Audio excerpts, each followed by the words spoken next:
Welcome to Mindset Matters. This episode is produced by Mindset Media and brought to you by the Empowerment Through Mindset Foundation. Cue the intro.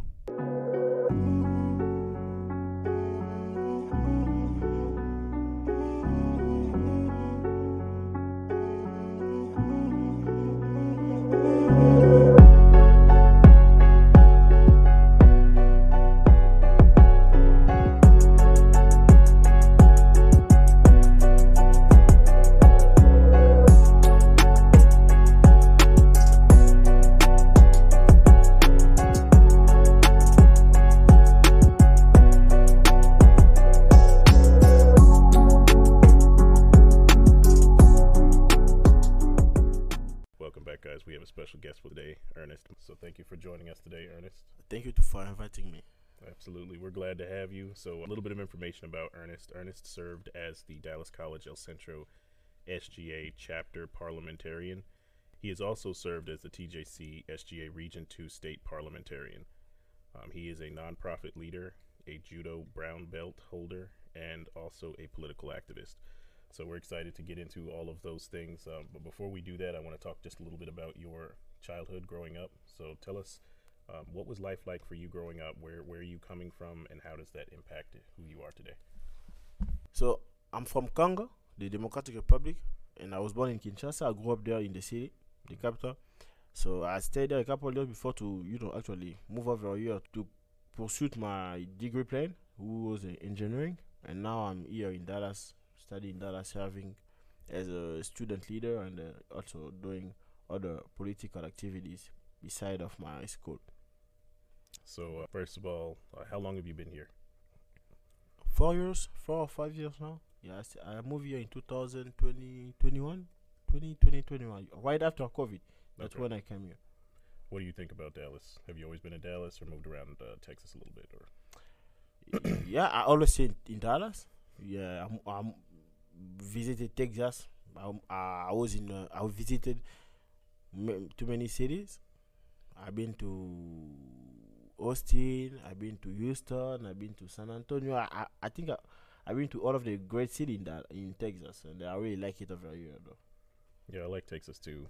I'm not from here, I'm from Jersey, but I do enjoy exploring a new state. I've been here for just under 2 years. So tell me a little bit more, like you talked about where you came from. So what would you say are the biggest, what do you say the biggest lessons you've learned growing up from your early childhood? The biggest lesson that I learned when I was young, always believe in yourself. Always believing in yourself, because growing up, I was a guy who was a little bit shy, who could not talk, who was very, very ashamed of why he is. I was this kind of man, this kind of kid actually.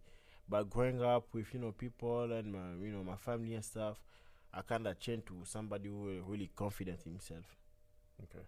Yeah, that's important to have, because if you don't start out life with confidence, then sometimes it can be hard for you to navigate challenges later on in life.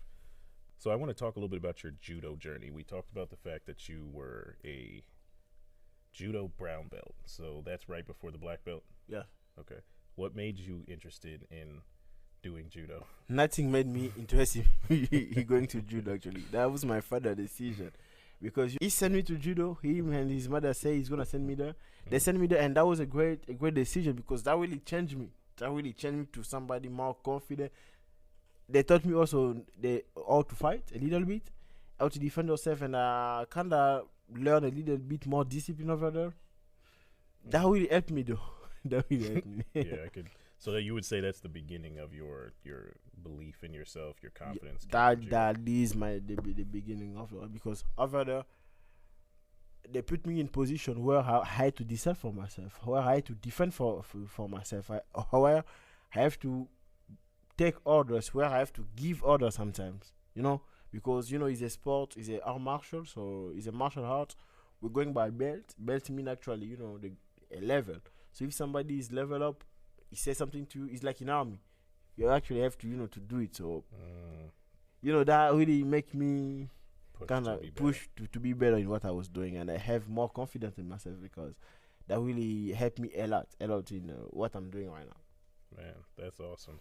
I've never really thought about doing martial arts or any type of self-defense training, but I've know a few people. Julian, he's one of the MAP students in the cave. You know Julian, right? Yeah, I know Julian. He is, I believe, he's doing jujitsu. Yeah, judo and jiu-jitsu is kind of similar. It's kind of the same thing, yo. Okay, It's similar principles. Yeah. The same family of disciplines. No, really, jiu-jitsu I think is a Brazilian. He's from Brazil. Okay. But judo is from Japan. But it actually has the same. We have actually the same movement, the same kick, some type of way. And, but the thing is, like in judo, because I was a brown belt, when you came into the green belt, we have this phase, this level we call being a kamikaze. Actually, you're gonna learn self-defense now. You're gonna learn in your lesson. They're gonna introduce self-defense, how to to block stuff, and actually. But judo and jiu-jitsu are almost the same thing. So it's a defense-based discipline, or is it more about offense, or is it a blend of the two?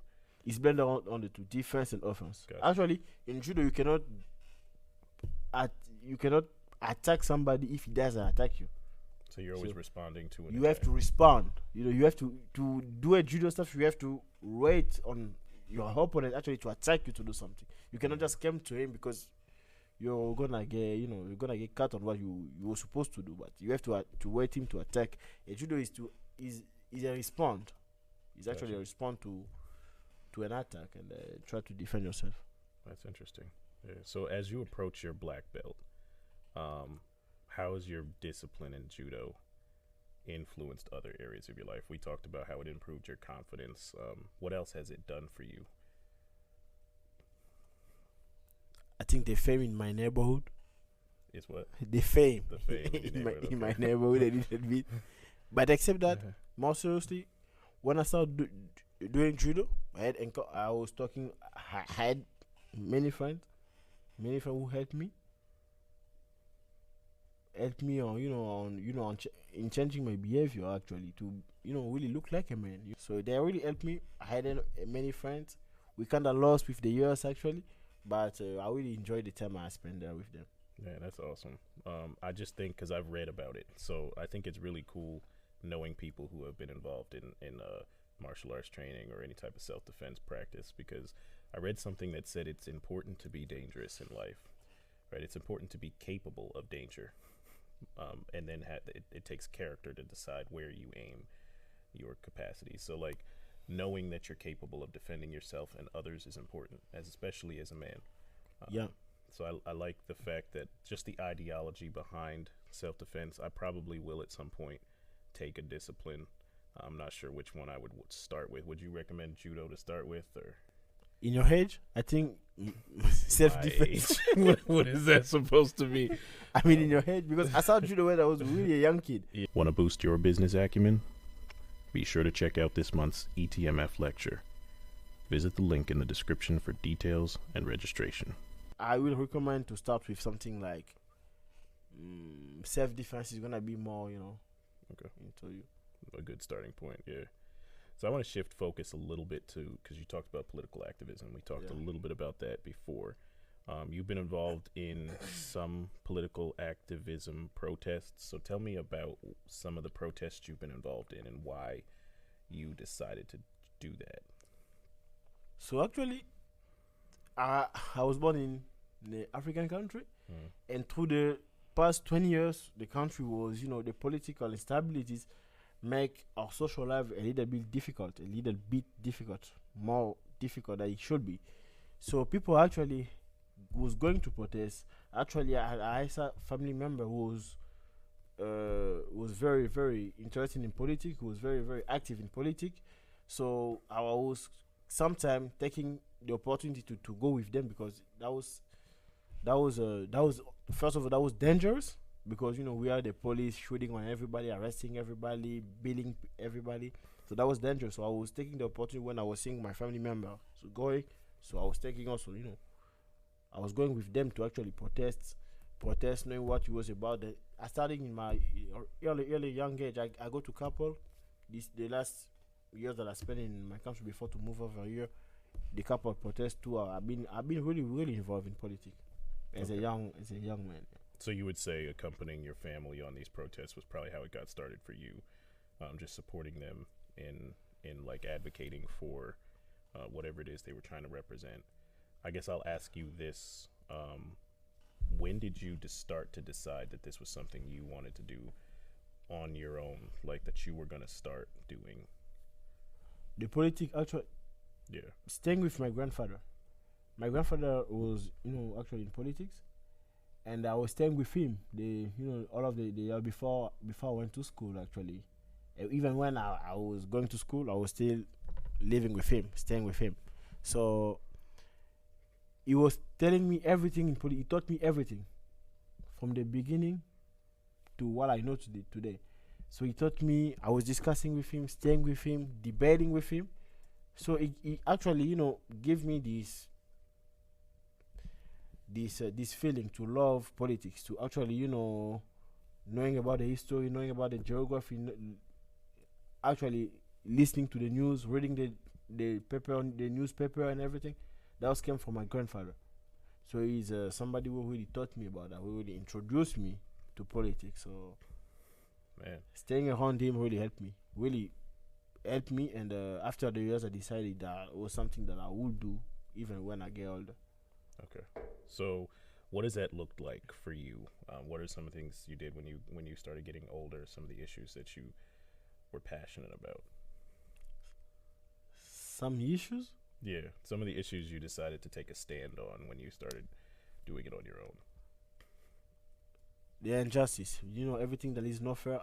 If something is not fair, even if it's fair for me, but not fair for somebody else, I'm still gonna stand up against that because I think I'm somebody who has this social moral that I like to see everybody happy. Then growing up, I have to realize that you cannot make everybody happy, but I'm somebody who think that even now everybody's not gonna get the same thing, but we can also we have to have some type of equality and equity in what we on this earth. I'm somebody who really stand up against the no fair, the injustice, and all stuff of all stuff of all stuff of injustice. I don't know what to say in English. You stand up for the oppressed, or you stand up for justice? Yeah, I stand up for justice. Yeah. Okay, that makes sense. I can start to see why you chose to be parliamentarian. Because that kind of makes a lot of sense considering the position. So for our audience, tell them what a parliamentarian does inside of SGA, because that's one of the first positions. That's where I met you. You were the chapter historian for El Centro. Go ahead. Yes. Actually, parliamentary is the main person on the SGA who actually who need to know everything regarding the Robert's rule, actually the constitution, and the whole of of the organization. Is the one who has to lead the meeting actually in terms of whole in terms of holes, in terms of protests and everything.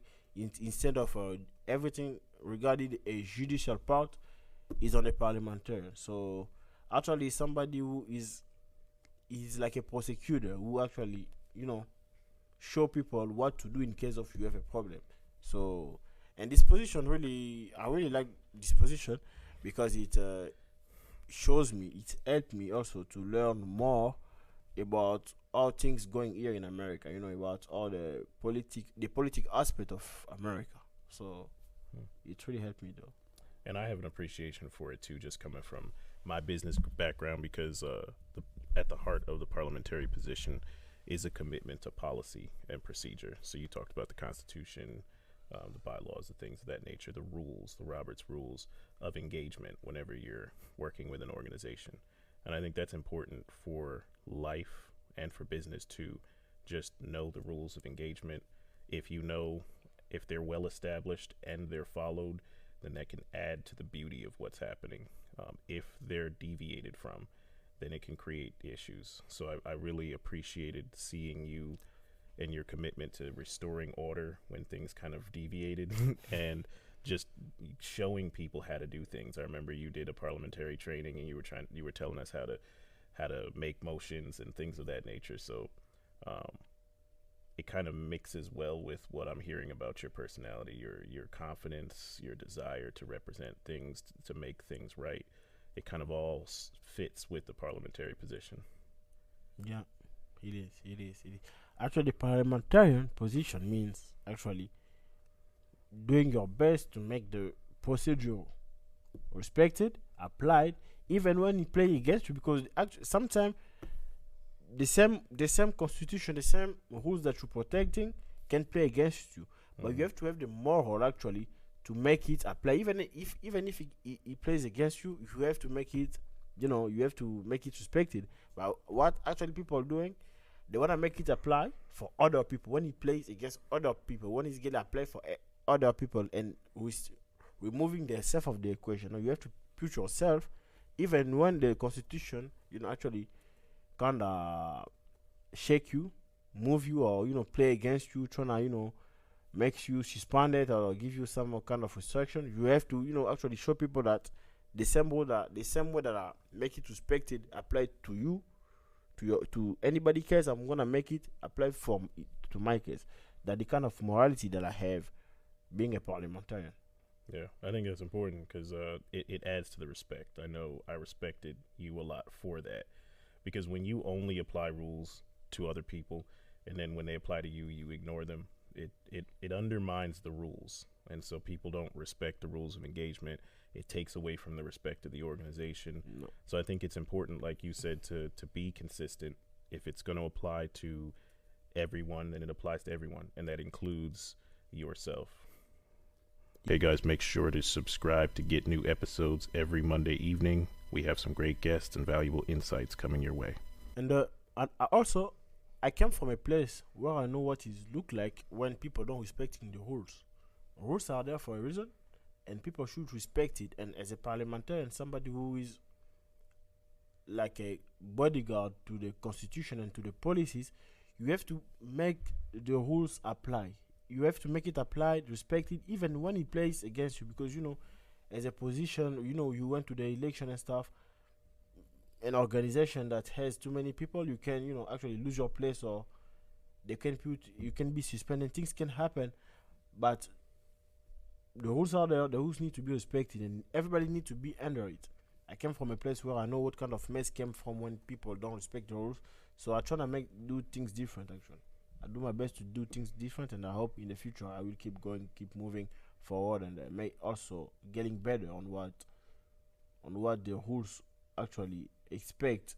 So I agree with that. Yeah, and I think seeing you operate on the chapter and the state level, tell me what the difference was from your mindset when you were parliamentarian on the chapter level versus on the state level. In the school, is only for the school, only for my campus actually. You only run the school for the organization on the campus. And for the state, and for all the school of Texas, when we join together, for all the region, I'm the highest parliamentarian. So I'm in the board actually. So everything regarding the rules, everything that's happened there, and if they bring it to me, they're gonna bring it to me. Because I'm the one who's gonna run this, because I'm over is in the state for all the school in the Texas, all of the colleges in Texas.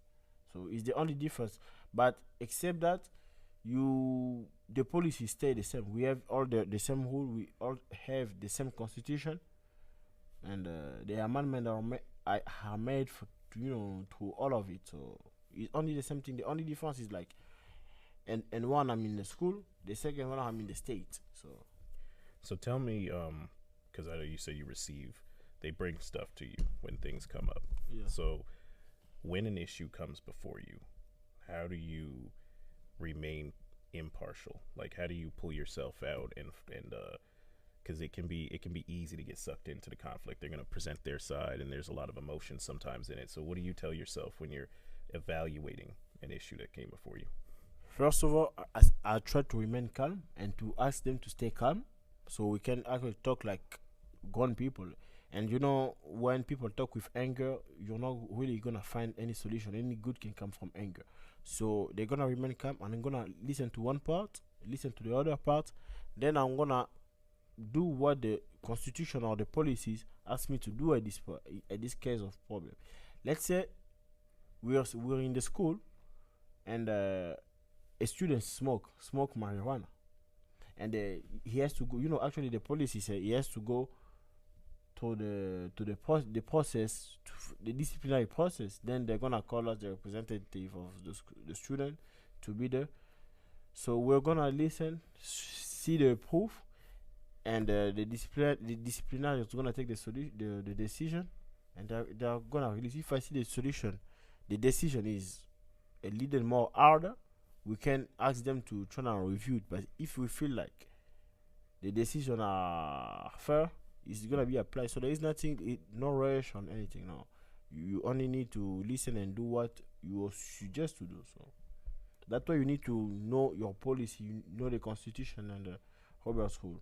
You really need to read it to understand it and know what apply in what situation actually. So it's so easy when you're practicing. So yeah, I see.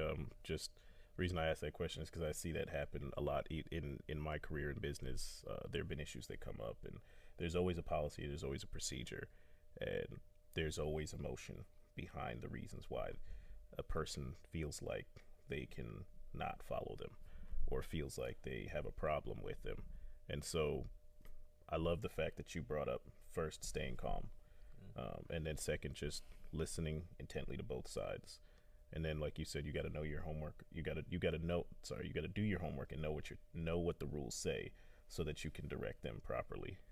And that's a huge aspect of leadership, is just knowing what's right and then enforcing what's right. Yeah, because what's right sometimes are not what people like. The fact on remaining calm is that me personally, I'm not somebody who is leading by his emotion. I always try to put my emotion apart. I'm not, when I have emotion, but when I'm in front of a problem or something that need my full attention, my emotion I push aside directly. I'm not somebody who really carry his emotion everywhere you go. No, I don't do it. So for me, remaining calm is a great skill that with the years, with the sport and stuff, I kind of mastering and applying to everything I'm doing. Yeah, and I think that skill set's going to serve you well as you continue in your leadership. We're going to talk in a minute about how you've taken that to the nonprofit space. But the last thing I'll say about this is we're kind of cut from the same cloth when it comes to the rules thing, because when I see things, I call them out, right? I know what the rules say. I know what they're supposed to be. And it's always good to, as a leader, to advocate for your constituents and for the policy and procedure that surrounds the activity, because it may not gain you favor of the people who, of everyone who's listening, but what it will do is it creates respect for the organization and for the rules, and eventually in time people will start to respect you for that, even those who don't agree with you. So I think carrying that forward in life is going to be huge for you and for anybody who's listening as you try to grow into your leadership roles. So I want to speak to the nonprofit space, because that's another thing we have in common, our commitment to social change. So tell us about your nonprofit organization. How did it start, and why did you decide to become involved? Actually, I didn't start it. One of my friend and they started. That was their idea. They was moving forward. I think things was moving good, but a little bit slowly. So they kind of called me, proposed me if I could join them and help them in everything regarding the administration, so we can actually make the organization working. So I like the idea, I like the project that they had. So I've been involved a couple of years the last day there.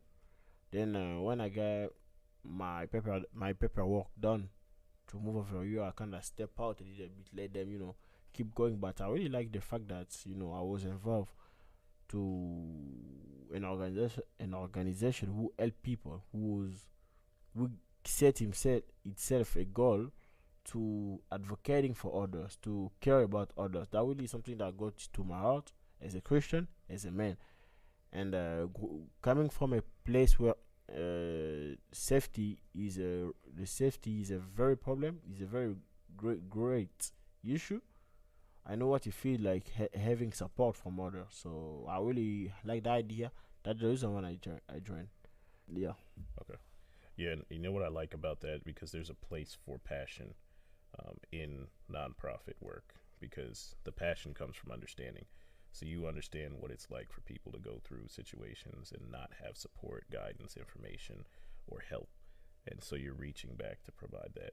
And first of all, I want to say that's commendable for you as a student leader who is engaging in nonprofit work. That's not something you see a whole lot of. So I'm inspired by hearing that. And that's something I learned about you recently. I actually did not know that about you for a while. So keep doing that for sure. Thank you. Thank you. The world needs more people who are willing to to have that mentality. Mm-hmm. So when you look at your nonprofit work, right? So you said you're helping younger people your age. So I'll ask you this: if you could speak to somebody who you're trying to help directly, what would you tell them? Actually, I'm only gonna advise you to make the focus on you first, because I'm somebody who think that growing up as a young man, you need to think about you first, only you. And it may sound selfish, but I think it's great, because being young, you don't have nothing. You're trying to build yourself, so you need to think, put yourself in the first place. Then everything's gonna come after. There is nothing wrong with that. So I ask people actually to be selfish with themselves. So to always think about themselves. If you come to me, ask me about an advice regarding everything, I'm always gonna tell you what is best for you first, showing you why, telling you how to do it, and actually you have the choice gonna be yours to follow my advice or not. But I'm always gonna start by telling you what is good for you. So that's all I'm of. I like that answer, because it really resonates with me as a member of society. We all live a shared experience, and so you have to be, in order for you to help the people around you, you have to first be able to be powerful yourself. You have to have the ability to do things. So I agree with you, you should invest in yourself primarily in the beginning, so that you have the ability to make impact for other people. Yeah. Yes. And no one in this earth, no man is can testify that any investment that he put on himself didn't work out or didn't pay him later 10 times. No. As a young man, you need to understand that everything you put on yourself, any acknowledgement, any, working out,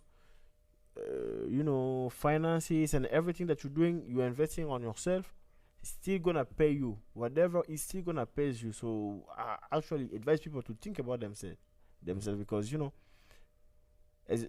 as long as you don't have kids, you don't have nothing. I think you need to be the first preoccupation of your life. You should be the first, the reason why you wake up. You should be, or every time when I wanna do something, I always think about me first. So, because I think that I have to build myself. I'm not built yet. I'm far away from the place I wanna reach. So I think that I have to build myself enough to actually have the courage, the force to keep moving. So that's why I think I always say to people to invest on themselves. On any kind of way, invest on yourself. It's still gonna pay you. I agree. And for those who feel like it's too selfish to look at yourself first, I would say this, that when you invest in yourself, it may appear to be selfish, but what you do with what you build yourself into is really going to be the tell as to the type of character that you have. If you build yourself up and you're just selfish and you only enjoy life with the strength that you have, and you don't look to help anyone else, that may be selfish, and that's a person's choice. But the way I look at it is, I build myself up so that I can help other people. Yes, but I have to come from a position of strength in order to do that. Absolutely. I feel like you need to be powerful enough to inspire others. If you doing what is right, you can actually inspire young people, young men, young boys, actually to do like you. If you're powerful enough, but if you let's say you fail in your life, I don't know how you're gonna inspire others people. So I feel like me as a young man, I have to invest on myself, then I can help others. So there's nothing wrong with being selfish about yourself in the first place. Then I think that as long as you got everything you need to take that, share with others, then actually make the selfishness understandable. I say, understand, Understandable. understandable. Yeah. You made the selfishness understandable. That's all I look at stuff. So. Yeah, and I think you touched on something there with leadership. You talked about if you fail. I want to speak to that because this is something my father told me growing up was when you're in a position of leadership, people are always watching you, and so how you respond to anything sets an example, both good or bad. So when you don't achieve something, how you respond to that can be used as a powerful lesson for the people coming behind you. Because if failure causes you to quit, and that's what the people who are watching you see, that's what they're going to take their cues from. But if they can see that even when you don't reach your goal, you still invest in yourself, you go back, you try a different route, you try again, that teaches them something completely different. So I think for leaders in society, in student leadership, in nonprofit spaces, in business spaces, just leadership in general, understand the power of how you choose to respond to things, because that says a lot more than you can say in words when people are watching you. Yeah, exactly. And I'm gonna give myself an example for this. When we went to the conference a couple of years ago, first of all we went to the region election. I would like to be vice president for the region. I think I got that place. Now, I think I would like to be parliamentary. I don't know. I don't know. I forget. So we went to the election. Actually, I failed. I did. People didn't choose me. The people didn't vote me. But when I went to a higher place to be the parliamentary, actually people choose me. It's something I could.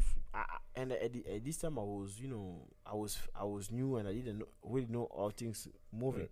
So I didn't. A failure cannot only discourage you because you don't know everything. There is thing you can do and you can fail, and just say to yourself, take it as a lesson that I can redo it and do it better. So failure for me, you can do something you fail it's okay. Just take it as a lesson and try to do better. So as long as you that's what I'm saying. As long as you try to do better, it's okay. So you can do something you fail and you already know why. As long as you know why you fail, it's okay. You can try again and it's gonna work. There is no reason to be discouraged. Yeah, I agree, and I want to shift focus a little bit to. You talked about being in data analytics. That was your goal coming to college. So first of all, tell me what made you choose data analytics? So I didn't choose it actually. I want to be a cloud computing. I want to do cloud computing in university. I want to actually be a cloud computing engineering. But when I came to school, in my first year, 1 month after I start, I get a job at a school. But my job was as a cashier or working. I don't bash nobody. I just say that was not this type of job. Actually, they gave me a serious job for a student. That was a very, very serious job at a district, at a DO office. So I went there. They give me a computer. I say I go by to a training and everything. So that's how. And working with the DO office, I was dealing with data. And actually, doing everything that a data analyst is supposed to do. That's what I love, learn, and choose to actually also follow the data analyst field in my engineering career. Man. So it's not something that I choose. It's not something that I really like at the beginning, that I choose to do at the beginning, but I was exposed. I work on that, so and I like it, and I'm mastering it. So and I choose to do. I can do it. That only a choice that came when I was working. I think if I was working somewhere else and I was not working on that place, I think I'm probably gonna still follow the first choice that I had to be a cloud computer engineer. But working with the data science, and I see that it pays good too, so I'm gonna do it. There you go. So that's an added benefit. So tell me this too: why Dallas College? What made you choose Dallas College? That was close to my house, and I was seeing too many of my friends, because at the beginning when I came, I was in the English school, so I was seeing most of my friends from the English school was coming in Dallas College. So I say, let me try and have a very great plan for the engineering degree. So I say, like, I'm gonna do it, and actually, I'm gonna go to university. Okay. Where are you thinking about transferring to? Do you know yet, or still figuring that out? Need a dose of entrepreneurial inspiration? Our upcoming speaker series features dynamic leaders sharing their insights. For more details, visit the link in the description below. Columbia. I have Columbia as a first choice. It was not in my choice, but now it's in my choice. Okay. It's a first choice. I have University of Texas. I have Texas A&M, and I kinda try MIT, but I see it's a little bit more harder, so I remove it. MIT is a prestigious. That's a nice school, yeah. Yeah. But right now, I really want to put focus on Columbia, University of Columbia in New York, and Texas A&M and UTA, University of Texas in Arlington. Okay, those are good choices. I've thought a little bit about UTA. That's where most of my degrees will transfer to. So I've thought about UTA. I do like Texas A&M. They have a good business program. SMU has a great business program as well. So I'm kind of doing the research. I will have that option in April or May of 26 to be able to make the decision. But still kind of evaluating. But I think it's important, and I want to talk a little bit about the importance of education inside of leadership.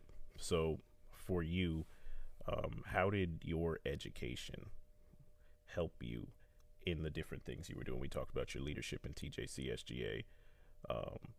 How did your education help you become a better leader? Learning.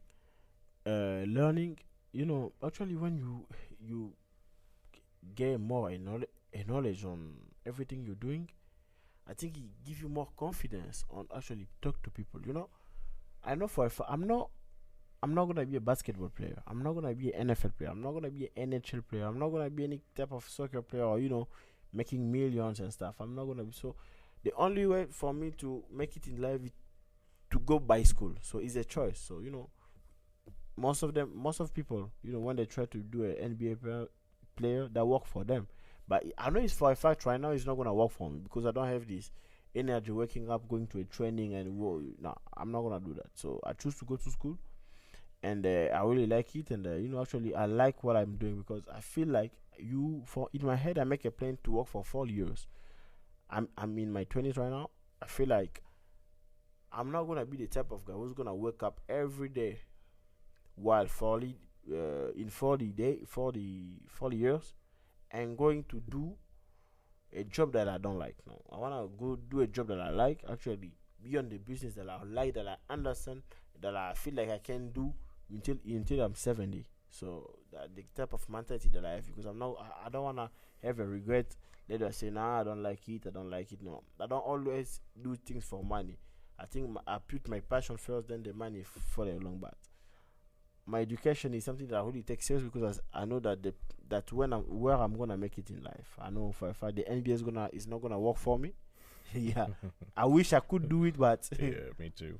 Me too. But if I had another 2 or 3 inches, I think I'd be there. 20. I need 20 more inches maybe. Yeah, but I think that's important to know the power that education has, because honestly, and even for our audience, I think it's important for you to know that education has the ability to break through barriers for you. Dallas College has some great programs. As far as a community college, it's an excellent choice. But get your education, because it gives you perspective, it gives you understanding, it gives you confidence, like you talked about. It also gives you a place inside of society as far as the value that you can provide to business environments. And in addition to education, I want to talk about entrepreneurship too, because you can use your education to become a valuable contributor inside of an organization, or you could also use it to build your own organization. And I know the work that you've done helping to build out a nonprofit organization. Tell me how important education was in helping in that space. How did that help you with the nonprofit? Like, my education helped me actually set up the policy for them, set up the administration rule that they need to follow, set up how the dispenses of goods, how need to be shaped and stuff. that everything that I learned when I was in school, this acknowledgement, I get it to share with them, and it helped them, and it still do. I'm proud for that, and I hope I'm gonna do better for even other organization, even for my own business in the future. Yeah, well, I think you'll be a powerful leader inside a business. You have a great start. I've got a chance to watch the work you do, so Thank definitely you. your future is bright when it comes to life, business, entrepreneurship, whatever you pursue, you're going to be successful at. So we're running out of time, but I do want to ask you one more question. So this one's for our audience. So camera one pushing. What would you tell someone who is like an international student coming from a different country? They're going to school for the first time. What would you give them as advice? I would tell them nothing is easy. It's not gonna be easy. It's gonna be difficult, especially if you come from a place who don't speak English. Especially like me, if you come from a space who speak a different language, you have the barrier of a language. If you have no family, you have to know that it's not gonna be easy. But you still need to have this confidence in you, knowing that you came here for a reason. Hey, you need whatever happen, you need to achieve a reason. You need always need to put your goal before everything. You always need to put yourself before everything. You need to do the work. As long as you do the work, it's gonna help you. That's what I do. That's what I did, and it helped me at the beginning, and it still do so. I always put myself first, and know that even if I got problem today, but I'm working on it. I do everything to reach my goals, and I getting closer to I wanna reach. So I thank God for it. Yeah, you're gonna get there. Just keep putting in the work. So, with that being said, we do talk a lot on this podcast about education. We talk about entrepreneurship. We talk about mindset, right? And so, the examples like Ernest, the example that you set for young people is powerful, and it's great that you're reaching back to inspire other people to do the same. I like to get students on here so that people can see that there are students who are doing big things in life, and hopefully that will inspire them to find their own version of greatness inside of themselves. Yeah, and I'm proud to be an example for young people too. I go to school, and I really like it over there. I find my passion in school, so I want to keep it moving over there. There you go. There you go. Well, thank you for joining us today. Thank We you for appreciate inviting me. Yeah, appreciate your time. If you found this episode to be helpful, please like, subscribe, comment, hit the notification bell, and always remember, mindset matters only Yes, for the hardworking. sir.